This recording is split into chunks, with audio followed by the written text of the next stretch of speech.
चमार रेजिमेंट क्या थी, क्यों लगा चमार रेजिमेंट पर प्रतिबंध, किस तरह चटाई थी चमार रेजिमेंट ने अंग्रेजों को धूल, क्या थी चमार रेजिमेंट के सैनिकों के विद्रोह की कहानी, जानेंगे आज की इस वीडियो में।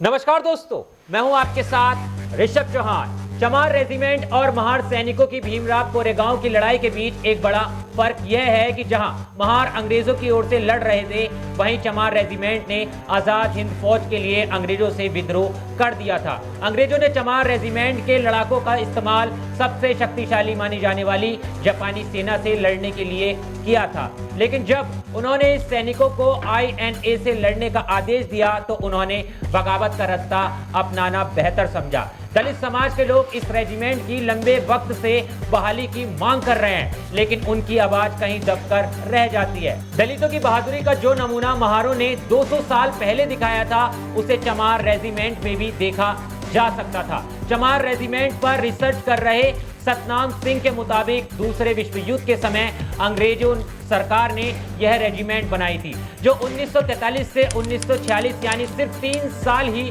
अस्तित्व में रही। हालांकि इसकी बहाली के लिए लड़ाई लड़ रहे दलित नेता शांत प्रकाश जाटव का कहना है कि यह रेजिमेंट काफी पहले से थी।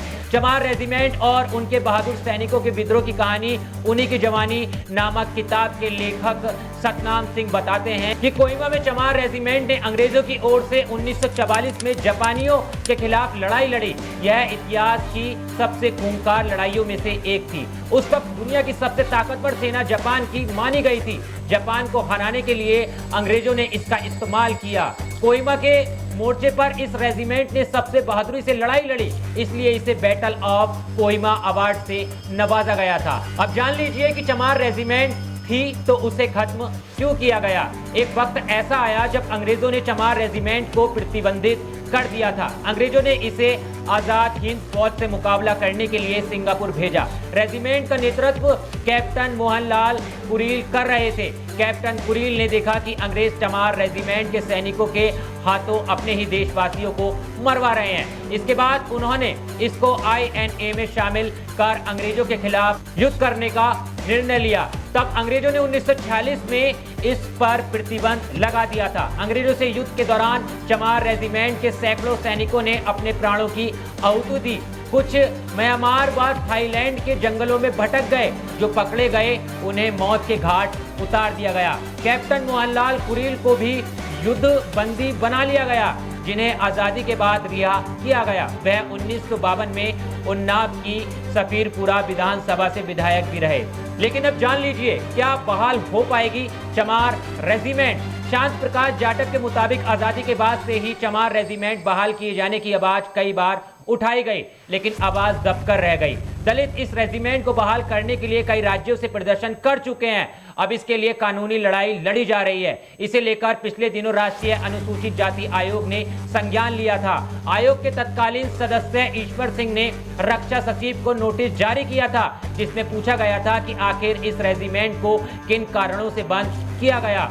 ईश्वर सिंह के मुताबिक दलित किसी भी विषम परिस्थिति में रह लेते हैं, उतनी कठिनाई में शायद ही कोई और जीवन व्यतीत करता हो, फिर भी इनकी रेजिमेंट सेना से बहाल क्यों नहीं की जा रही है। उधर जाटव ने अक्टूबर 2015 में केंद्र सरकार से इस रेजिमेंट की बहाली की मांग की थी। उनका दावा है कि इस मांग पर नवंबर 2015 में तत्कालीन रक्षा मंत्री मनोहर पर्रिकर ने लिखा था कि मामले की जांच करवा रहा हूं। उन्होंने प्रधानमंत्री गृह मंत्री को पत्र लिखकर मांग की कि पाठ्य पुस्तकों में चमारों की गौरव गाथा को शामिल किया जाए। उन्होंने बताया कि चमार रेजिमेंट फोरम बनाकर हम दलितों को बता रहे हैं कि उनका इतिहास कितना गौरवशाली रहा है। वे लड़ाके थे और अब दलितों के नेता चंद्रशेखर ने भी संसद में चमार रेजिमेंट का जिक्र कर दिया है और बहाल करने की गुहार लगाई है। वीर चमार रेजिमेंट ने सन 1942 में अंग्रेजों के साथ बगावत की और सुभाष चंद्र के साथ INA में शामिल हो गई। इस रेजिमेंट ने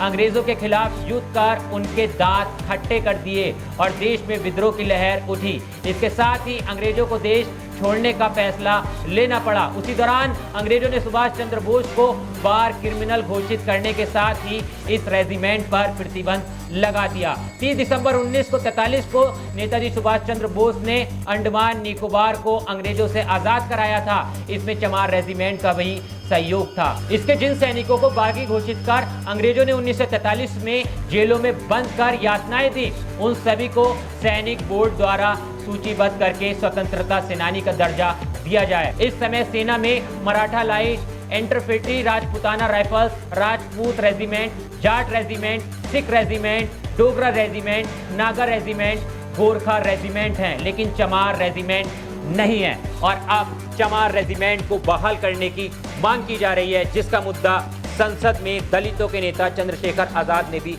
उठा दिया है। लेकिन चमार रेजिमेंट पर आपकी क्या राय है, क्या विचार है, आप क्या सोचते हैं, कमेंट में जरूर बताना। और देश और दुनिया की तमाम खबरों के लिए, इसी तरह के दबे हुए मुद्दों को उठाने के लिए मेरे साथ जुड़े रहना। मिलता हूं आपसे किसी और वीडियो में। जय हिंद।